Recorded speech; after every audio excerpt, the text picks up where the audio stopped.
है बच्चे लोग, मैं हूँ कौसर अहमद खान और आप मुझे देख रहे हो विटामिन बी पे। बी फॉर क्या होता है? बायोलॉजी, है ना। सभी को पता चल गया कि बी फॉर बॉय नहीं, बी फॉर बायोलॉजी होता है। सो यार, आज हम लोग बात करने वाले हैं किसके बारे में? सेमनीफेरस टिब्यूल के बारे में, क्योंकि पिछले लेक्चर में हमने लेक्चर को यहीं पे ख़त्म किया था और कहा था कि अगले लेक्चर में बात करेंगे सेमनीफेरस टिब्यूल के बारे में।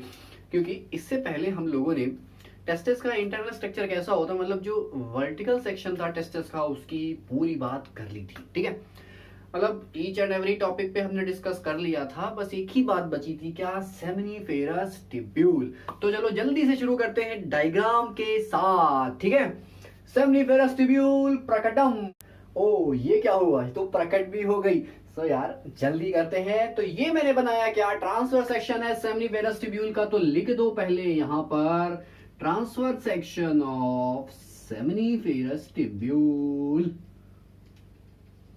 तो देखा होगा बहुत सारे डायग्राम में, जब किताबों में डायग्राम आपको देखने को मिलते हो तो कुछ इस तरह से दिखता है। ओ, इतनी टफ सारी है। इधर देखा तो ये इतनी टफ सारी। तो इतना घबराने की जरूरत नहीं है, बहुत ही सिंपल सा डायग्राम होता है। थोड़ा अपने आप ही थोड़ा सा सेंस लगाओ। ठीक है, इतनी ढेर सारी नहीं बनानी, किसी एक को ही बनाना है। ठीक है, तो एक टिब्यूल का सेक्शन जो है वो ऐसा दिखता है। ठीक है, जरा देखो, थोड़ा सा हैरी पॉटर मुझे याद आ गए हैं। ठीक है, तो वो प्रकटम वाला प्रकट हो गए, तो उस पर ध्यान नहीं देना है। जादू का क्लास नहीं है, सेमनीफेरस टिब्यूल पढ़ाया जा रहा है। तो बाहर की जो लेयर है, देखो सारी बातें मैं एक एक चीज लेके चल रहा था। ठीक है, तो यहां पर भी लेबलिंग करूंगा, बाहर से करूंगा। तो बाहर की जो लेयर होती है उसका नाम होता है क्या? Tunica propria. नाम देख लो भैया, प्रिया नहीं बोला है, प्रोप्रिया बोला है। ध्यान से सुनो, तो कुछ लोगों को प्रिया प्रिया याद आ जाती है। खैर, उस पर नहीं देना है ध्यान। और अंदर वाली लेयर जो होती है, इसके पास दो तरह की सेल्स पाई जाती है। अब वो दो तरह की सेल्स जो आप देख रहे हो, इसमें से जो ये वाली सेल्स हैं, ठीक है, इन मियोसाइट्स। तो इनको मैंने बोला क्या? मियोसाइट्स। तो अंदर वाली सेल को क्या नाम देंगे? मियोसाइट। या मियोसाइट को और नाम देते हैं, यही कहते हैं कि ये है स्पर्म की मम्मी, मतलब स्पर्म को बनाने वाली सेल। तो ये क्या है? Sperm mother cell. जब ओवरी की बात करेंगे तो ओवम मदर सेल की बात करेंगे, तो मियोसाइट भैया ये बन गई। ठीक है, अब अंदर कुछ और भी सेल्स हैं लंबी लंबी, इनको बोलते हैं क्या? Sertoli cell. क्या बोलते हैं भैया? Sertoli cell. सर्टोली सेल के साथ इनको एक और नाम दिया जाता है, क्योंकि ये कुछ नरिशमेंट का काम करती हैं। मतलब स्पर्म मदर सेल जब स्पर्म को बनाएगी, ठीक है, तो वो बने हुए स्पर्म नरिशमेंट कहां से लेंगे? इसी सर्टोली सेल से लेते हैं। तो जो सेल नरिशमेंट प्रोवाइड करती है किसी को, वो कहलाती है क्या? नर्स सेल, मतलब सिस्टर, है ना। तो इसी को बोलेंगे क्या? Nurse cell. क्या बोलेंगे ना? तो नर्स की सिस्टर की बात होगी, सर्टोली की बात होगी, दोनों बातें हो गई। ठीक है, तो मैंने बोला था कि जो सेमनीफेरस टिब्यूल है वो डबल लेयर्ड। ठीक है, डबल लेयर्ड इसके पास वॉल होगी, दो लेयर की वॉल होती है। और अंदर क्या होती है? एक हॉलो कैविटी होती है। बाहर वाली को बोलेंगे क्या? Tunica propria. और अंदर वाली को बोलेंगे क्या? मियोसाइट, या इसी को बोलते हैं क्या? Sperm mother cell. ठीक है, लेकिन अंदर वाली जो लेयर थी वो दो लेयर में डिफरेंशिएट, एक मैंने नाम दिया मियोसाइट और दूसरा क्या हो जाएगा इसमें?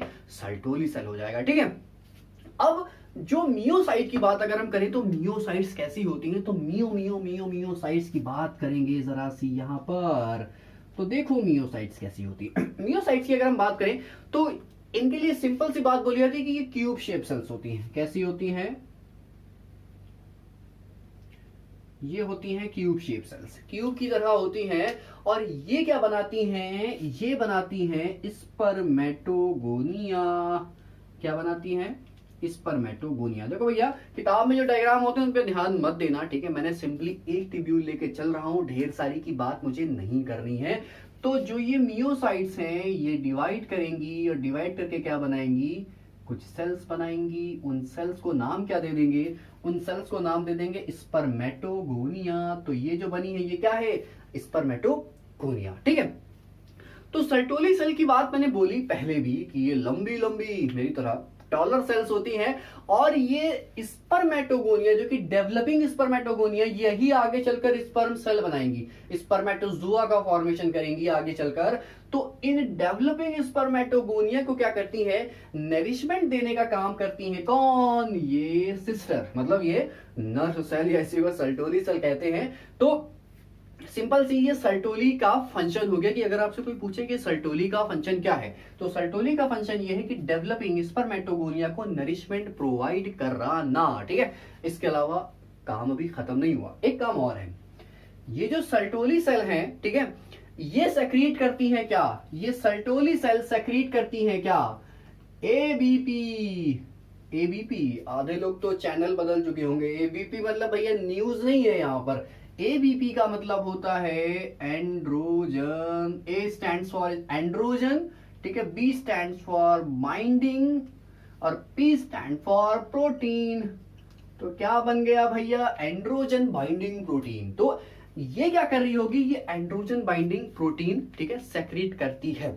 लेकिन जरूरत क्या है एंड्रोजन बाइंडिंग प्रोटीन, तो समझ में आ रहा हो कि एंड्रोजन को बाइंड करने वाली प्रोटीन।